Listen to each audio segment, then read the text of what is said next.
All right, what do you want today's sync sound to be? Let's do a tongue click. Like, okay, I was going to ask what a tongue click was. Ready? 3, 2, 1. That was a solid tongue click. I did feel like I forgot how to do it there for a second.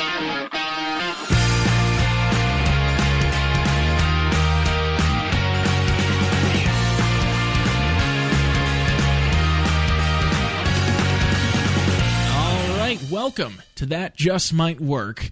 This is a show where we take a look at the everyday inventions that you might use on a regular basis, but you don't think twice about them, then we think 3 times about them. We'll take a look at how they came about in the first place and what we might do to change them, for better or worse. And usually worse. That has been the case so far. Yes, sorry to say. Before we jump into announcing what today's topic is, well, I guess you know because it's in the name of the episode, but let's have a little bit of suspense here, okay? For our blind listeners, I'm sorry. That's probably offensive. You just try to offend as many different stereotypes or groups of people each episode. Yeah, I'm going to be in trouble. Blind listeners. At least you didn't say deaf listeners. All right, we just got to continue. All right. Before we jump into the suspense of today's topic, I want to remind you that you can follow us on social media, and you can follow us on our website. It's thatjustmightworkpodcast.com. Thatjustmightwork.com was either taken or is too expensive for us. We'll buy it one day, maybe. Yeah, if this podcast does well enough, we will save up for that. We should have a donation button. Ooh, a GoFundMe. A GoFundMe to help us buy our domain name. Somebody's going to buy it now and just make it more expensive. And our Twitter. I do want to make one comment. You know, we got That Just Might Work for the Facebook and for the Instagram, but for the Twitter, That Just Might Work was unavailable, and so I thought, I'll do the acronym TJMW. That was also taken by a Tyler Womack, at TJMW on Twitter. So first I'm going to say, everybody go follow Tyler. We should follow Tyler too. Yeah, I think we should follow him. And I don't know what the end game is if we want to try to get that from him. But he kind of seems like he looks like a nice guy. Well, we should have him as a guest. Let's message Tyler. So our Twitter handle is TJMW Podcast. But I just want to read Tyler's bio, if you don't mind. Yeah. To kick off the episode. Oh, why not? Since we're already on topic. Tyler Womack, content strategist at Facebook. Works at Facebook. Good job. Musician. Vegetarian. Ooh. This sounds like a dating profile. Yeah. Man about town. I don't know what that This means. is a dating profile. He's a literature advocate. Now, does that mean he advocates like for reading or books or like certain books is I guess my assumption, but okay. The way it's worded, it's like I advocate, books written are language. Good. Yeah. He is a bicycle rider, which I think there's a word for that, as opposed to a collector. He's a runner. He is a bon vivant, which I don't know what that is or if I'm saying it correctly. Just trying to offend the French. More. Yeah, just a few minutes in here. And he's an Oaklandite. Ooh. So, can you imagine if we can get Tyler Womack to listen to this? He's just like some podcast. Some podcast spent 10 minutes talking about my Twitter account. I don't know. Well, you know what? He hasn't tweeted since July. So I feel like we should... Oh, maybe we could buy it from him. Yeah, maybe we could buy it from him. But he probably makes pretty good money at Facebook. True. Anyway, today's topic is the umbrella. Ooh. That's my new attempt at a reaction. Yeah, well, thank you for making some kind of reaction, because I think when was it the shovel episode, last episode, I asked you, and there was just silence, and it really... There's a bit of a downside to doing episodes on, everyday objects, because it's hard to have, like, a profound reaction to the topic. I know, it's not like I said, like,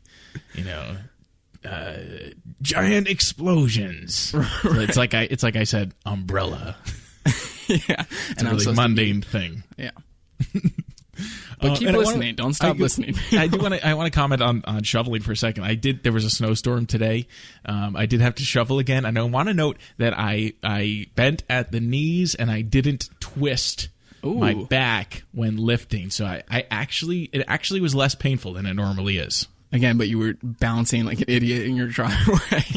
I might have looked funny, but I'm going to add the tag of fitness podcast to our show. Okay, good. That's what we're doing now. We give fitness advice. All right, into the umbrella. This show has a little bit of a format. If you've been listening along, we typically start with the history. And before we get into the history, I just want to read the definition of an umbrella for anyone who's unfamiliar. Yeah, I'm not sure we need that. But go ahead. Maybe for our deaf listeners. An umbrella is a folding canopy supported by wooden or metal ribs, which is usually mounted on a wooden, metal, or plastic pole. It's designed to protect a person against rain or sunlight, though the word umbrella typically refers to a device used for protection from rain. Well, there it is. I do like that you read that because it teaches you a little bit of like the umbrella vernacular. And I didn't know ribs was the term for those. It does. Have you ever heard anyone refer to the inner parts of an umbrella as the ribs? No, I don't think I've ever heard anyone refer to them ever. But here we are doing it. Maybe that's a clue as to the origin of the umbrella. Ooh. Yeah, human ribs. Human sacrifice for rain protection. See what I'm getting at? No. The word umbrella evolved from the Latin umbella, and umbel is a flat-topped rounded flower, or an umbra, which means shaded or shadow. So you can kind of see how that came about. Yeah, that makes sense. And let's jump right into the history. I always like to ask Jesse. He's failed miserably so far. Do you want to take a guess as to when the umbrella was invented? I feel like I need a disclaimer that like I did not take the proper amount of history in my education. The umbrella, like it's been raining since forever, right? That's not new. So as far as I know, yeah. Let's say pre-Jesus, maybe 300 BC. No, but you are closer than you have been. So I'll give you a little bit of credit. You're only like 300 something years off. Not terrible. Believe it or not, this is post Jesus. 21 AD is the according to all written records, the oldest reference to a collapsible umbrella dates. That is remarkably close to Jesus. Yeah, like Jesus was like he was probably like 30 something. Jesus was one of the guys. Oh wait. Did you? Oh yeah, no, he would have been alive. I was gonna say, was he one of the guys who was just walking around in the rain? Like, we need something to protect us from this. he's figuring out the whole creation of life and such. Let's just offend religious people here while we're at it. Mm-hmm. And then he's like, you know what? We got to stop on the Bible for a second because I'm getting wet every time I go outside. They're writing down the books and they're like, the pages are getting all wet here. It's hard to chisel into the tablet with the rain. God. That's the exclamation you use too. God. Oh man. He goes, Jesus Christ. All right. 21 AD, and I like this guy's name. Wang Mang. Oh, the Wang Mang. So it makes you think like Wu-Tang. That's my nickname in college, actually. The Wang Mang. Oh, I'm sorry. The Wang Mang. The Wang Mang had designed one for a ceremonial four-wheeled carriage in 21 AD. But there's a little asterisk on 21 AD because the Chinese collapsible umbrella is a concept that is believed to perhaps be centuries older than Wang Mang. That makes sense. I feel like umbrellas are a big part of Chinese culture. Yes, and that's kind of where they originated, as far as I understand. During the Zhou dynasty, sorry, I'm dropping things, bronze castings of complex bronze socketed hinges with locking slides and bolts, which could have been used for umbrellas, were found in an archaeological site of Luoyang dating back to the 6th century BC. Somehow that sounds more complicated than the umbrellas we have today. Right? Do we have socketed hinges with locking hinges? Slides and bolts? I'm not sure about that. And some investigators have supposed the invention was first created by tying leaves to bow-like ribs, which they note the branching out parts of an umbrella. Oh, thanks for the clarification. I could have used that before. And there's also references to umbrellas in ancient Egypt, the Middle East, ancient Greece, ancient Rome, and ancient India. And at times the umbrella signified wealth, sometimes status, sometimes religion.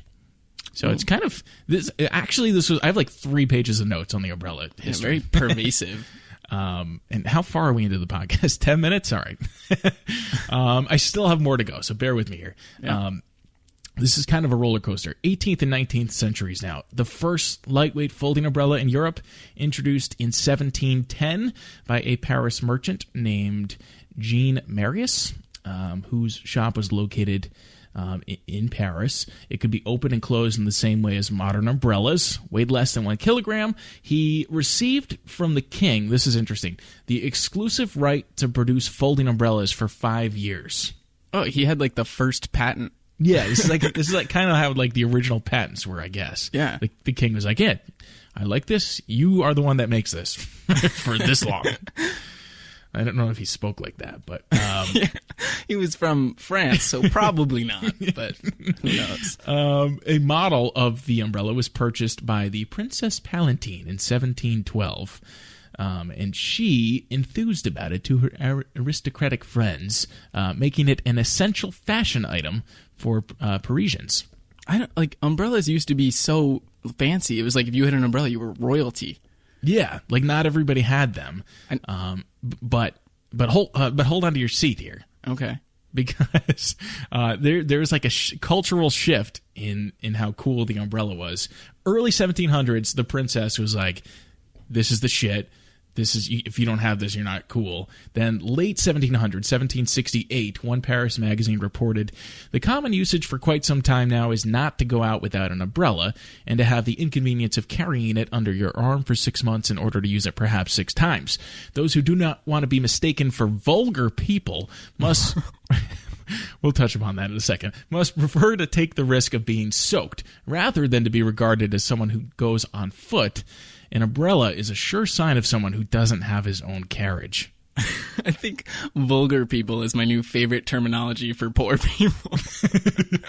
That's terrible. Yeah, nobody really says that anymore. But I like that. It's like if you have an umbrella, then like if you the modern equivalent is like if you saw someone with an umbrella, it's like, oh, that guy doesn't have a car. Fucking peasant. Yeah, right. Just trash people and their umbrellas. But I mean, it's like like I buy umbrellas at like Rite Aid now. I don't really feel like a prince when I do it. No, so I'm hoping that the success of this episode will turn that around a little bit. Yes. Now we're jumping ahead to modern umbrellas. I don't know if you knew this. National Umbrella Day held on February 10th each day around the world. Oh, we're not too far off. No, yeah, that's coming up pretty soon, right before Valentine's Day. Now you know what to get your special someone. For Umbrella Day, yeah. The collapsible foldable umbrella, patented in 1929. And one last interesting thing. I don't know how successful our own umbrella ideas are going to be, because I'm reading that in the U.S., so many umbrella-related patents are being filed that the U.S. Patent Office actually employs 4 full-time examiners just to assess the umbrella. How can you possibly dedicate your life to just filling out umbrella patents? Sorry, 4 people dedicated their lives to that. Can you imagine when they go out for lunch and they try not to talk about work? It's probably easy as long as it's not raining. You see the weather for Wednesday? Going to be a big umbrella day. I'm going to stay home.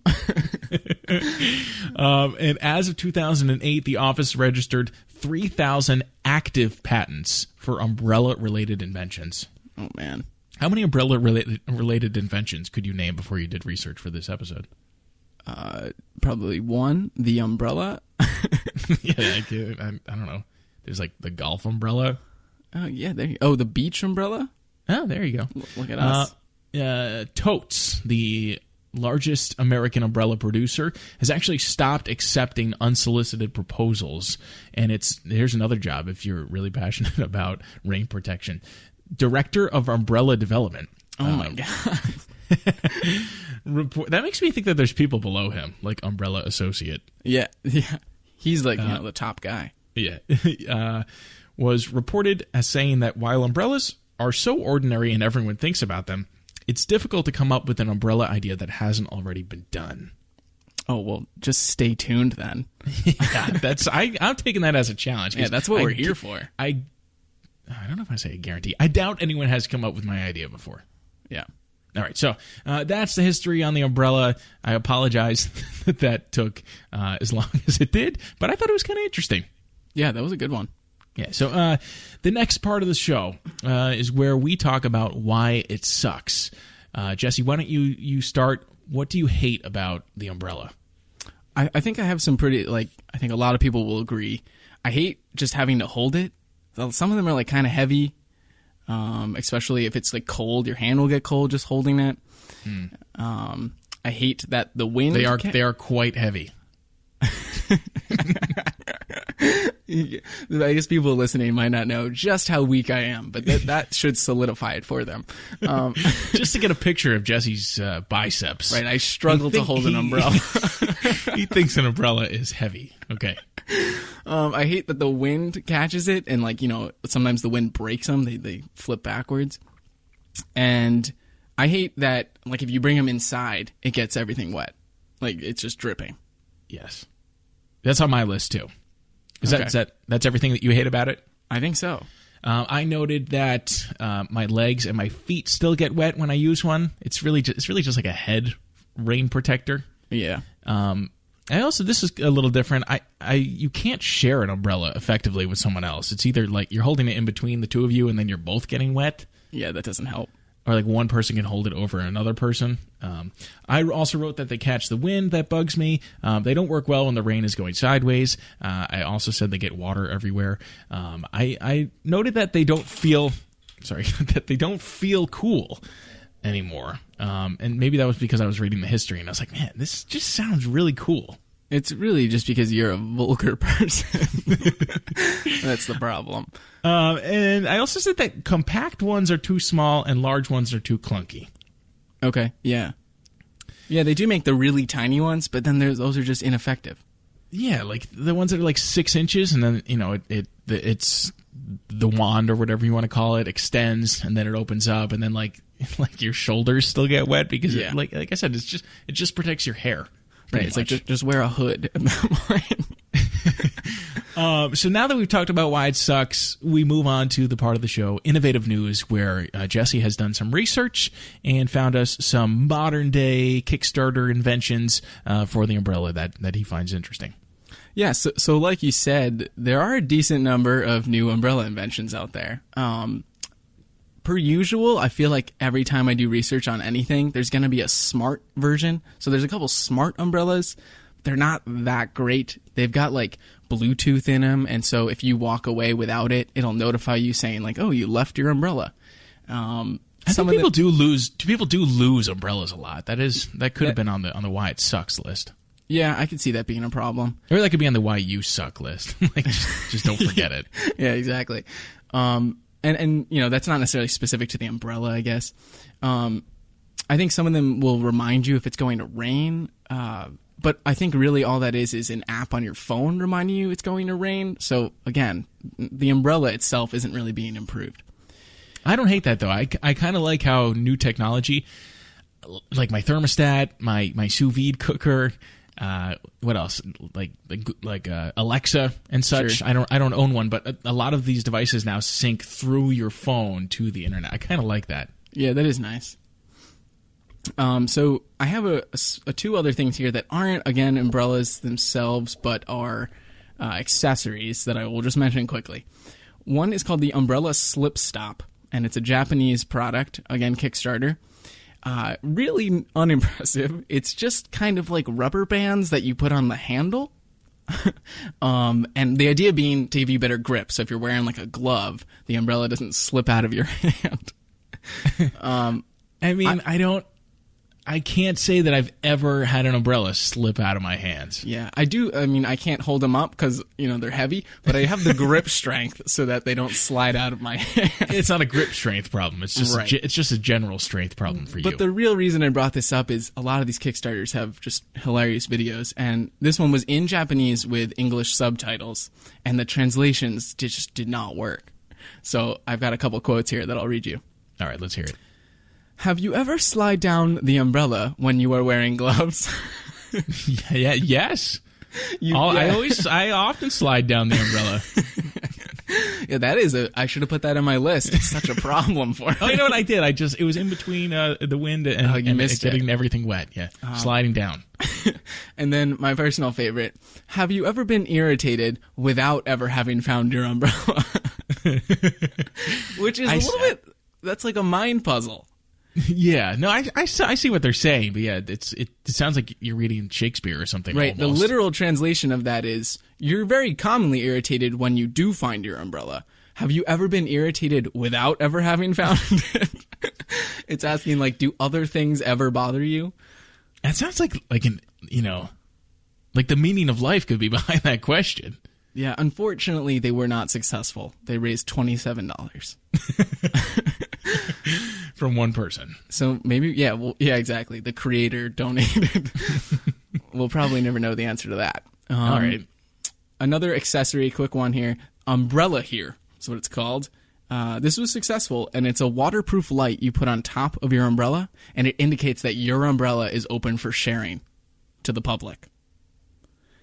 Ah, so it's like ride sharing for umbrellas. Yeah, kind of. You like walk around and your umbrella's lit up, and people can just like pop in. I personally hate that idea. Like if someone's just jumping in underneath my umbrella. That is like inviting a stranger into your personal space. Yeah, like you said, you got to be pretty close to share an umbrella. A wet stranger.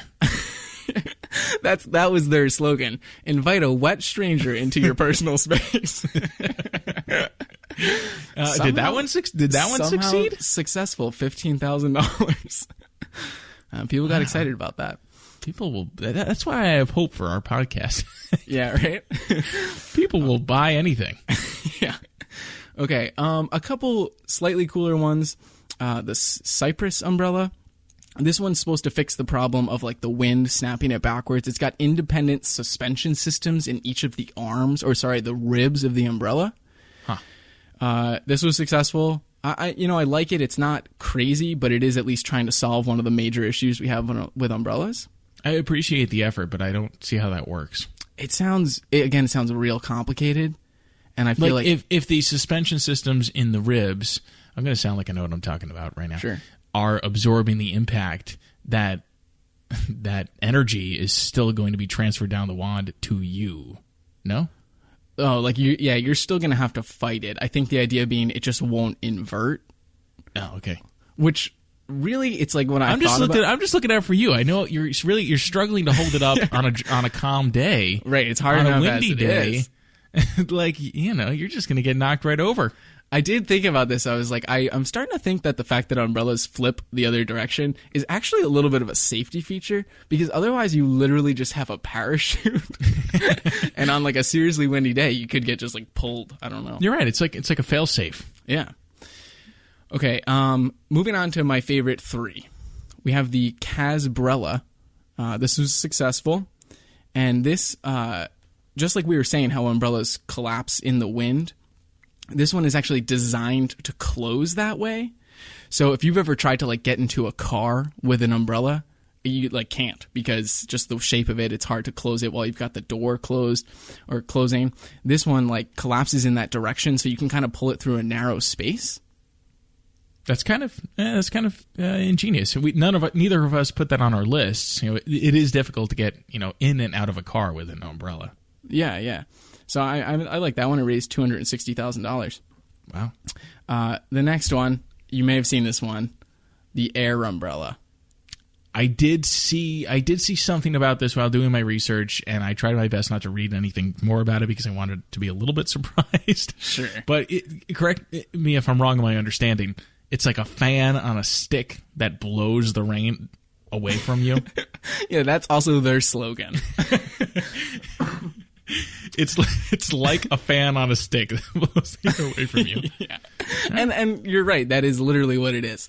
It's got a motor in it, and it's got like a lithium battery. And yeah, it just creates this sort of wave of, I guess, high-speed air that's supposed to push the rain away. It said currently in the stage of research and development. They showed a little video that showed it working, but I have a feeling that it only works in like very light rain and rain that's coming straight down. Yeah, I just don't see how that thing could generate enough force. And another thing, like if you're walking down the street with this thing, from a distance, it doesn't resemble an umbrella whatsoever. No. And back to umbrella's roots here. The umbrella is a little bit about fashion. Right. You want to look good while you're using it. So if you're walking down the street with this, it looks to me a little bit like you're walking down the street with either a very large vibrator or one of those, or one of those like giant back massagers. Remember those things? They would sell it at like Sharper Image. Yep, you're right in that it does kind of look like a 2-foot long vibrator. Right, and I just like I don't know. If you're trying to make a statement with the umbrella, that's not the right statement to make. You know, we should note actually that because of the motor, it does vibrate and it is waterproof. So it's multi-purpose. So maybe they were going for that. They were successful. So I don't know. Was it mostly women that donated to it? You know, I'd have to look up the statistics. Yeah. Okay. The last bad thing about this is it's got a 15-minute battery life. Yeah. So it's perfect for those 15-minute rainstorms. Yeah, you better be going for like a quick walk in the rain. And the last one, the Newbrella. And I like the name. Yeah, it's all right. It's like a new umbrella, the Newbrella. And this one is like a canopy for your head. The closest thing, I could think of is almost like a space helmet. It's like you wear it around your arms like a backpack, and you slide over this canopy in front of your face like a space helmet. Okay. And I mean, like, I kind of like it, but again, it's only protecting your head. Yes. And I'm kind of, the reason I'm being silent is I'm kind of upset that exists, because that is the closest thing that you've mentioned so far to my idea. Oh, okay. And I think that's a good transition. This is the part of the show that the show takes its name after. That just might work. We come up with our own crazy ideas of how to, innovate these things in a way they've never been innovated before. So my idea... Let's hear it. My vision of the umbrella of the future is wearable technology, much like my idea for the shovel was. Okay. Oh no. Is this another cyborg? No, less cyborgy. Okay. And here's the slogan. Ready? Yeah. Umbrella hat, meet daddy. I don't think you can just steal the slogan from that shovel company. Why not? It's a totally different thing. No, I think only the air umbrella vibrator can have that slogan. That's true. That's a much more sexy sounding umbrella. Yeah. All right, this is going to be difficult to picture. Actually, when I described this idea to my fiance, she said, "Oh, like a bee suit for rain." Oh God! So I want you to kind of picture that for starters. The main framework of my umbrella, if you can call it that, affixes to your waist and shoulders for support. And it's fully convertible, made of a tear-resistant and transparent vinyl material that completely encloses you from the weather's elements from head to toe. Again, I feel like you have you've got a whole doc, you've got this brochure and a website. When I come up with ideas, I print out like brochures and such just to make it feel more real. Here's another point. Arrive to your destination as if it literally isn't raining outside at all. Oh, it sounds good, right? You should link your Kickstarter. You're intrigued. So it has a glass or maybe fiberglass face shield, something that won't fog. I don't think fiberglass is typically see-through. No, it's not. Just a quick note. No, but like maybe a vinyl would work. I meant plexiglass. Oh, there you go. I was like, you want it to be the surface of a boat in front of your face? Seems like a challenge. Yes, it's great again for our blind listeners. Oh, God. That's funny. It has vents for ventilation. A head. All right, here's where it gets a little technologically savvy, and at this point you should be picturing like the Michelin Man. It's like you're what are the ribs in a regular umbrella instead are ribs that are affixed to the main structure on your waist and your shoulders and holding out this outer lining that's making you approximately 3 times the size of yourself. How convenient. You're like a transparent Michelin Man. Okay. Yep. And now it has a heads-up display. It's projected onto your fiberglass viewing shield. Of course. Fancy. Which features weather info, as well as GPS. So if you're walking in the city, for example. I like the idea that you're walking around in your see-through Michelin Man suit, and it's raining, and now your heads-up display is notifying you. It's raining. It doesn't tell you that it's raining. It tells you, it's going to rain for another 20 minutes, so you better keep your suit on. Keep moving. It also has safety lights to increase visibility to drivers. Okay, good.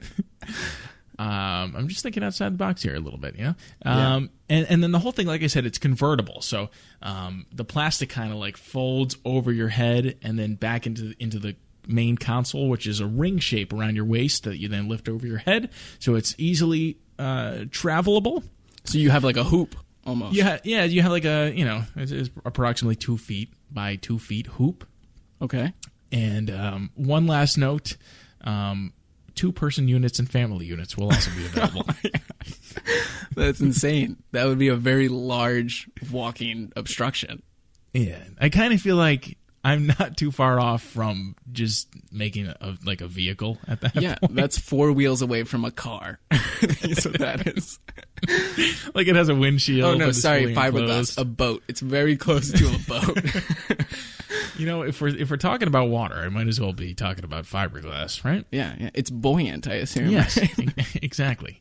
And you know what? I felt like my idea it actually hit on most of my complaints about the modern umbrella, and that's what's important. Yes, and that's why the lead umbrella developer is going to contact us. Director of umbrella development. Don't undersell him here. Yeah, I'm sorry if I offended you, sir. All right. So that's my idea. What did you come up with? Yeah, I feel a little bad for making fun of you because mine's like not that. It's equal in terms of, I think, the insanity level. Oh, good. Yeah. Picture, if you will, one of those canopies that you set up for like a tailgate. It's got 4 poles and then you pull them apart. But this is going to be personal size. I'm not selling a family edition. And it is. You're missing out. Yeah, I'm missing out on that market. It's a whole the whole demographic of families. The families who walk together in the rain. Big market. Those are the families that stay together. Is that what they say? Anyway, so this is personal size. Picture, if you will, the Pope Mobile. Okay, so it's kind of like a clear glass box. And what's different about this is that it does have wheels, but it actually moves on its own as you move. So it uses some of that technology like that those drones have for the follow me. So it can actually sense that you're walking and it can sense where it's going, sort of. And so you just have to walk and the whole thing moves with you. So you don't actually you're not actually touching this. You never have to touch it. And that's their slogan. Yeah, exactly. You never have to touch it. And yeah, I mean that's the beauty of it. Now it's not exactly the most maneuverable. How do you get it inside into your car? Okay, I didn't think about the car, but you never have to take it inside. It stays outside. So what that does is it fixes my issues. I hate when you bring it inside and it gets everything wet. Is what you're saying? Well, all right. You made fun of me for almost inventing the car, but yours is literally on wheels, and you don't have to take it. You can leave it in the driveway. Mine literally might be the Pope Mobile. I'm not sure. You're like, picture the Pope Mobile, and that's my idea. Well, think of how rainproof that thing is. That's a good point. It's fully enclosed. Yeah, so not bad, really. Well, all right, so I think it's fair to, good idea, first off, let me say. Thank you. One side note, I thought of a name for my invention. I want to call it the Princess Palatine. Ooh. In honor of the princess in 1712. I like it. And now bringing some royalty back to the umbrella. That's right. She enthused about it to her aristocratic friends. So did I. I just don't want it to be associated with any of those vulgar people. Right. It's see-through. It's like I don't want people to have to look at the vulgar people. Yeah. And back on track, I think that there's something to say for the fact that both of our ideas revolved around the idea of kind of like full body protection from the rain. Yeah. That's one of the biggest things that's missing. It's like I've got this tiny little shield I'm holding on a stick above my head. That's not doing anything. Right. Now, I guess you could just go out and get a poncho. But again, or a car, whatever. Or a car. Not the point of the show. Right. So, with that, we move on to the game. We play this at the end of every episode, and it's a game called Has Someone Died Using It? All right. The umbrella. Now, before we jump into things, I want to make a couple of clarifications. We've had a little uncertainty in how to award points. I think you have 1 point total thus far. Yeah, I think so. A half point for both episodes. Jesse has to guess, has someone died while using it, and how did it happen? He needs to get both parts to earn the full point. Certain things don't count, though. If somebody killed somebody else with an umbrella, doesn't count. And it has to be the umbrella itself that inflicted the injury. Okay. Like, we had the shovel guy, for example, fell down the stairs. The stairs really caused the injury. Right. It's like a game of Clue. Right. So I think that pretty much covers it. So I'll just let you go ahead and tell me, has somebody died using it?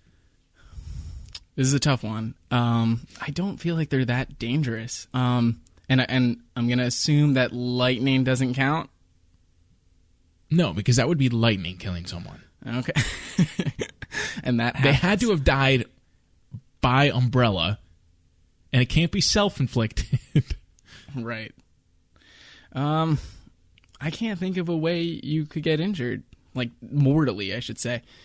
I'm going to say no. Okay. Now, before I tell you whether or not you are correct, I just want to read a little statistic. According to the National Electronic Injury Surveillance System, the U.S. has registered 72 umbrella-related injuries at hospitals in the year 2015. That is a lot, actually. Yeah, 72. What is an umbrella-related injury? I guess you could poke yourself in the eye. Yeah. Oh, I think I've gotten like my finger stuck in like maybe the ribs, or when I was trying to close it. You could. I mean, you could probably pull a muscle. I think I have. that would be an umbrella-related injury. Not fatal, though. No, fortunately. And so, with that in mind, actually, if you extrapolate it to the entire population of the world, this statistic notes that globally, that's approximately 1,600 cases annually of umbrella-related injury. Okay, so they're hurting people. So you have to ask yourself, 1,600 people are getting injured. Are none of them dying? Yeah, I don't know. It's just not that fatal, or is it? All right, so I'll tell you this. You are incorrect. I do have an umbrella death. Really? Yes. But before I tell you about that, I couldn't believe how many stories of umbrella deaths I stumbled upon. Believe it or not, in the 1800s, Mind you, this is when all the vulgar people had umbrellas. All right. It wasn't so much a problem prior to that. No, they were like, classy, fashionable items. They actually kind of became weapons. I read an article of the top 10 horrifying deaths by umbrella, and surprise, surprise, all 10 of them involve someone being stabbed in the eye, and the umbrella actually puncturing their brain. Oh my god! Yeah, it was graphic. kind of a traumatic article to read. Yeah. They don't tell you at the start of the article. By the way, it's not top 10 horrifying eye deaths. Yeah, I would have thought with top 10 you'd have some variety, but literally all eye injuries. Story after story, and then it's like story number 3. It's like 2 young boys were playing it, and they're like, no. Oh, he stabbed in the eye. Yeah. That's great. One story as an example. In the late 1800s, a man was stabbed in the eye with the pointed end of an umbrella amidst a heated argument over horse jockeys. Oh. Because that's what you argued about in the 1800s. Of course. The man passed away after doctors ordered the man to sleep it off. They later realized that the umbrella had penetrated his brain 4 inches. I gotta wonder if that's really the umbrella that caused the death, or like just medical malpractice. Yeah, you could probably make that argument. What is that? Just sleep it off. He got an umbrella like 4 inches into his skull. Right. A couple more stories before I get to the actual death. One was actually really popular. 1978, Georgy Markov, the Bulgarian dissident writer. This was a big news story. It wasn't that long ago. I think I have heard of this one. Yeah, he was killed in London by a dose of ricin that was injected via a modified umbrella.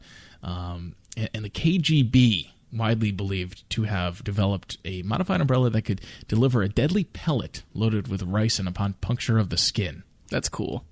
Yeah, so basically what happened is he was just, walking down the street. Somebody came up behind him, poked him in the back of the leg. It stabbed him, and then he died like 2 days later. Oh, man. It's like James Bond. Right? But that doesn't count as the death. Then I thought I found a death story. I'm sure he'd be happy to know you're not counting that as a death. No, he died. But we're not counting. I'm not counting. It's worth nothing, Georgie. I was reading a story about an incident that was actually reported on the Spike TV show 1000 Ways to Die. Remember that show? Yeah. About a sword swallower named Boris who was challenged to swallow an umbrella, during which incident he accidentally pushed the button that opened it. Oh, no. Puncturing his esophagus and killing him. You know what they say? Don't open umbrellas inside. I'm not sure that's what they meant by that. Why didn't I see that coming? Inside of you. Supposedly took place at a woods carnival in New Jersey. I was like, oh, that's awesome. I can't wait to tell that. And then I did a little more research and found out that is an urban legend. Oh. So I'm sorry to let you down. But I was let down, so I just wanted to let everyone else down. Thanks. And here it is. 2016. A young woman was killed on Virginia Beach when a beach umbrella was lifted out of the sand by a gust of wind and struck her in the torso. Oh, my God. Yeah. This is recent. Why? You know what? It's a little weird. Like, we talk about the shovel, and we're like, oh, yeah, most recent shovel death was like last year or earlier this year. Are we somehow causing these? Right? And then just 2 years ago in the, centuries and centuries of the umbrella's existence. She later died at the hospital from her injuries, cause of death noted as penetrating blunt force chest trauma. Oh. Yeah, that's graphic. Penetrating. So those beach umbrellas, if I'm assuming that's what it was, those are sharp. Yeah, they're sharp and they're heavy. So if that thing got picked up by the wind, whew, that'll do it. I can't believe 2016. If we had recorded this episode 2 years ago, I would have been right. Is that what you're upset about? Yeah, it's not fair. So you're getting 0 points here. Oh. Well, I still have one. And that's something. You still have one. I am, for to this young woman's credit, I am giving her credit for that being an umbrella related death. So that's nice. You should message her family. Oh my God. Just say we're counting this. All right, that is today's episode of That Just Might Work. Maybe I'll just say this part first. You can send your complaints to nonechecks.this at thatjustmightworkpodcast.com. Send your ideas. If you'd like to hear us talk about a certain invention, we really could use the ideas. It's surprisingly difficult to think of everyday objects. Yeah. Ideas at thatjustmightworkpodcast.com. There's also a contact form on the website itself. You can email Jesse or myself. On Facebook, facebook.com/thatjustmightwork. On Instagram, at thatjustmightwork. On Twitter, at TJMW Podcast. Do follow Tyler Womack at TJMW. Yeah, please do. And maybe we should just retweet all of our episode posts to him until he catches on. Like, he's gonna be confused for a while. That literature advocate man about town, Tyler. Yeah. I've still got his page up here. He's handsome. I'd be surprised. We could set him up with a listener. Single. Yeah. It's a fitness and a dating podcast. Ooh. So I think that covers all of the contact information. And that does it for today's episode. Be sure to tune in next week. You never know, we might be talking about your favorite everyday object. Thanks for listening.